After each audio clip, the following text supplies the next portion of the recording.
Hey, welcome again to this week's ministry show. Glad you found it. We are looking forward to continue our conversation about recruiting. At the end of last week's show, we introduced a book to you called Quick to Listen. It's a short book, but it's very impactful.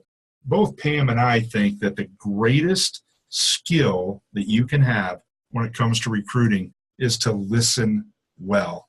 People will tell you who they are, what they want, and how God's wired them if you'll just ask questions and listen. So if you haven't had a chance to read that book, or at least go to Amazon and read the little Cliff Notes part of that book, we encourage you to do that. As you can see from the show outline, now we got a lot of things to cover. And so we're going to dive right in on this second part of recruiting. And the essence of it, Pam's promise last week was we were going to buy you back some time. Well, here's how we're going to do that. We can't give you another hour in the day, but we can help you use your current time more effectively. And so this whole lesson is anchored around recruiting from relationship versus recruiting from referral. Now, I think all of us in ministry, and I certainly started this way, start by recruiting from relationship. Hey, we know some people, and then they're maybe happy for us in ministry, or we got this new position, or whatever it might be. And so all of us start that way, I think. Right. Is that how you started? I did. Yeah. Yeah. I mean, I went from a mega church to a church plant.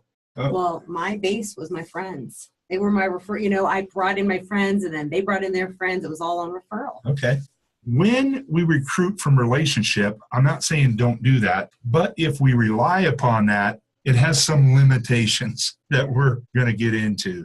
Well, one thing too, when you are recruiting, your posture is so important. If we feel like we're desperate and needy, or we're not excited about our ministry, dead team. It's not a winning team that somebody wants to join. But when we come at it with, this is a great team, there's excitement. Chris, when I'm interviewing volunteers, I kind of have the posture of, do I want you on our team? Almost like sell me on it that you're going to be a good fit. Because we want that excitement. We want great team players on our teams. And I want them to understand that I'm going to be investing in them as well as other people on the team. So it's a relationship that we're going to continue to build. Having that desperate, we need people. Who wants to be a part of that, right? We all want to be a part of that winning team. I've had waiting lists either for people that want to serve, or what I love, what warms my heart is on a Sunday morning when volunteers who are not even scheduled come up to me and say, hey, can I serve this Sunday? Is everything covered? It's great to be able to say, hey, we're covered, because then I know they're excited about the team. They feel like we're a winning team, and they want to be there. When it comes to recruiting friends, perfect place to start. But if we make it our only avenue for recruiting people, it will not work long term. Why? Because every church, we work in a closed system. People start getting to know that, in my case anyway, oh, Chris wants to become my friend because he wants me to go to work as a volunteer in the church. And if people think that you're only interested in them because of what they can do for you, man, that's not a good way to live life, right? Much less be a pastor and a church leader. So again, it's fine and great. Start recruiting from friends, but the way you scale your ministry is to recruit from referral. We all rely upon our own personality as we recruit people. I know people that have great amount of charisma that just naturally attract people. I think Strength Finders calls it the woo factor. Right. All it means is they have an advantage, but that advantage can be a disadvantage as well, because if that's the only thing you rely upon, again, it will come back to bite you in the long haul. We want to make sure that you, as you're listening to this show and are working on having your best year ever, that your recruitment strategy includes recruiting from referral as well as recruiting from relationship. Yeah. That's the key to scaling. And having those referrals, I know some of the ways that we've built great teams is when I see a leader that's excited, who's committed, who really is that leader, and there's many of them within your ministries. I ask them, hey, who do you want to spend time with?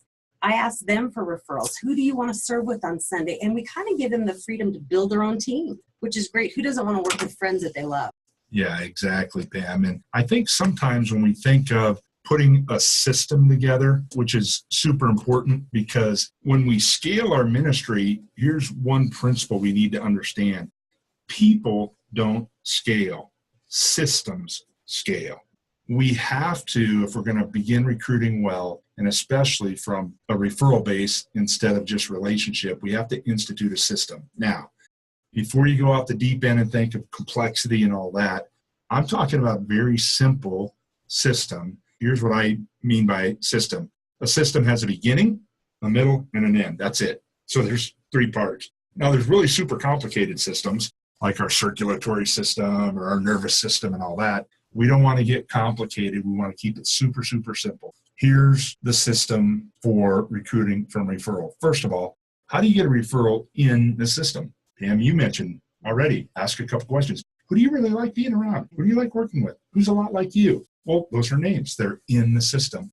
Then what do you do with them once they get in the system? How do you contact them? Do you make a phone call? Do you send them a little note? And then what's the end of the system? That's what we want to walk through. Yeah, and if you're recruiting without a system, it's going to be short-lived, and it's also going to cause people to question your credibility.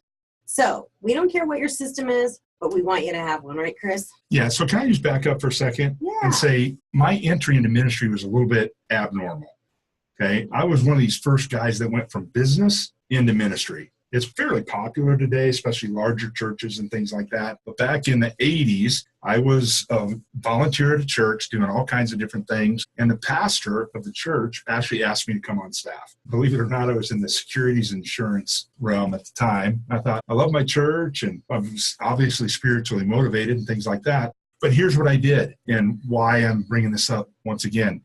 I started recruiting all my friends, of course. Nobody trained me. I started getting feedback and even pushback from some of my very best friends that were not too happy because here's what was happening, Pam. I hate to admit this to you, but also you on this ministry show. I began using people for what they could do for me instead of utilizing people for what they could do for the kingdom. Just a couple letters make a big difference. And when you utilize people versus use people, man, they'll come to you in droves. But if you use people, they'll run from you in droves. How do we get referrals then? Here's the system. First one Pam already talked about. Man, who do you know that's a lot like you? In ministry and in other areas of life, birds of a feather, they tend to flock together. Have you noticed that? Yeah. In the last show, we talked about the criteria piece. So I don't ask for who do you think would be a good usher or a good teacher or a good small group leader or whatever, because that leaves the criteria up to the person. I asked, who do you think that, like, let's say I'm trying to recruit for ushers. Who do you know that's approachable and hospitable? Those are characteristics. I get a lot more referrals that way than saying, who do you know that'd make a good usher? It just scrambles the brain. Right. Okay, here's what I've noticed then. If I keep it simple, this isn't rocket surgery. So, rocket surgery, really? Rocket surgery. Yeah, we got to keep it simple. Rocket surgery, figure that one out. But when we get the names, when we've identified the criteria, we can pretty much know that the fit is likely to be, well, it's going to be nearly 100% because the criteria is a match. Then I want to meet the person. I tell them who recommended them because that's nice to know that other people think that you'd be good at something, fill in the blank. And it not only helps you get the meeting, but they're interested to know why Bill or Bob or Amy or Sue recommended them. Again, it's just very, very super simple. If we make it complicated, here's what I know. I'm not going to do it for very long. Right. But if it's very simple, how do we get the name of somebody that might be a good fit? Ask for the criteria, not the role and responsibility. Then meet that person by phone, by email, by tapping them on the shoulder in the lobby at the church, whatever it might be, and let them know who recommended you. I've used a lot of times, hey, you know what? The staff of the church really thinks that you'd be good at being an usher. Well, what do you mean? Well, I said, who do you know that would be hospitable and approachable? And 9 people mentioned your name. Yeah, it sure puts value. Love You're that. adding value. And then when you meet the person, let them know who recommended them and verify, are they interested in such an endeavor? And will they be a good fit? Well, and will they be a good fit? That's always good. So now another thing about recruiting from referral is, and it's where Church Community Builder can help you a ton. You never take anybody off your list. Never. Maybe if they move away, you might, or if they ask you to remove. I can tell you, when I've started talking to people and recruiting from a system instead of from my relationships, I would have people that started hemming and hawing because they really don't want to tell their pastor no. And I always jumped in and just said, hey, Bill, I can tell that this might be causing some anxiety for you. Is that true? And then Bill always says yes. And I'm like, well, hey, don't worry about it. How about if I just call you next year? Right. That's what I mean about keep them on your list. I got a friend of mine, Alan, and I had him on my recruitment list for small groups at North Coast for at least 8 years. I would call him every year. It got to be where Alan would actually chuckle. He's like, oh, it's that time of year again. Like, hey, we're not quite ready yet. And I'm like, hey, no problem. Is it okay if I call you next year? Right. Well, if you ask somebody if it's okay to do something next year, they're not even thinking, they're going to say yes immediately. Well, guess what? Alan finally said yes. That's great. But if I would have taken him off my list, I would have called him year after year after year after year. Literally, with him, it turned into a joke. But many, many other people, as long as I, as a pastor and church leader, let them off the hook, they're happy to hear from me. If I put pressure on them and we need you and you've got to dive in and don't you know it's your Christian duty and, all those kinds of things, what it does is put walls up between you and the people that you're trying to lead. So I learned the hard way that it's much better as a pastor to certainly challenge people to get involved. However, if it's not right timing for them, I need to be gracious and generous and let them off the hook because I'm going to last for a long time. And so are they. So we want to build into people. That will just help you keep people on your list, and people will appreciate you over time, that you don't pressure them unduly. Again, challenge, I think, is good. We all need to be challenged to participate in kingdom ministry, but pressuring them because you have an urgent need, you got to draw that line somewhere for yourself and for your people. Yeah, and I want to piggyback on that in ministry. If you are a church community builder, church partner, we have an incredible tool, which is processes. And I don't even know how I ever did ministry without them. And now that I have them, I can't live with that. I'm going to hear that from so many of our church partners. This helps you to keep what you were talking about, Chris. So you put somebody in a process and they say, yeah, call me in a year from now. Set them in that process for a year from today. You're not going to lose people. They're not going to fall through the cracks. So I used processes for that. I also used it for a recruiting system. I had people on that list and I could schedule it for whenever I wanted them to come back into my view. I also have that volunteer process that I've created for all the steps where I need to build relationships, qualify them, make sure they're in the right gift set. Cannot say enough about processes. Definitely a great tool to use in ministry. Yeah, I didn't have this back in the day, Pam. I didn't either. And my lists were all longhand, but I kept tracking them in file folders and all of that, notes and all this. I love technology today that compacts that all in one nice tight spot. But if you'll track over time, you will find that you will become an absolute stellar recruiter, not because you're great at recruiting. I certainly wasn't, but my system was great. I want to wind this down and just two things. We talked about not taking somebody off your list, but here's what I want to mention about the value of that to you. The more people that you have on your list, the less pressure you feel to get a yes from any one person. Now, of course, in ministry, we need people to be involved and engaged. But if I need a specific person to be involved and engaged, so I'll go back to my friend Alan. If Alan would have been the only person on my list, it would have been really difficult for me to take the hook out of Alan's mind and just let him be relaxed about it. And okay, I understand now it's not a good time for you, and be okay with that. If I got 3 people on the list, I need Alan because I need 6 people. But I got 60 people on my list. I don't need Alan to say yes. Right. I'm inviting him. I love your word, Pam. I'm inviting him to join my ministry team because I have a great ministry team. Right. If he doesn't want to for right now, or it's not right timing for him, that's no problem because I can reconnect with him at some point in the future. That's where that closed system works in your favor, as long as you understand how to work in that closed system. Don't burn any bridges. Again, challenge appropriately, but don't pressure. And then the final thing for today is this. We have to go back to our philosophy of ministry and get in the zone of, I'm not interested in what someone can do for me or the church. I am interested in what I can do for them. Right.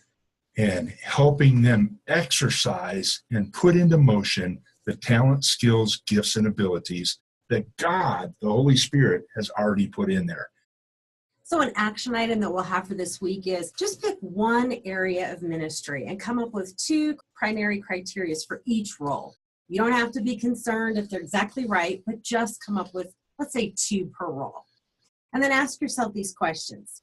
Who's on your team that doesn't fit the criteria? Who can you think of up the top of your head that fills that criteria? And with just one of those roles, send an email to a smaller segment of people. Example would be hospitality team. Who do you know that's friendly and welcoming, like Chris talked about earlier? You're not looking for the criteria, but who's really friendly and outgoing that you want to put on the hospitality team? Yeah, so the reason we want you to do this is you can just find out, will this method of referrals work for you? Right. Think of the 2 criteria and send out a little email, however it works in your world. Who can I connect with these couple of things? And then you're going to either get referrals or not. Right. So we'll go from there. That's right. All right. Well, hey, we're so pleased that you're part of the ministry show. We got another show coming up for next week where we're going to continue on recruiting. We'll see you next week. But until then, hope God blesses you abundantly.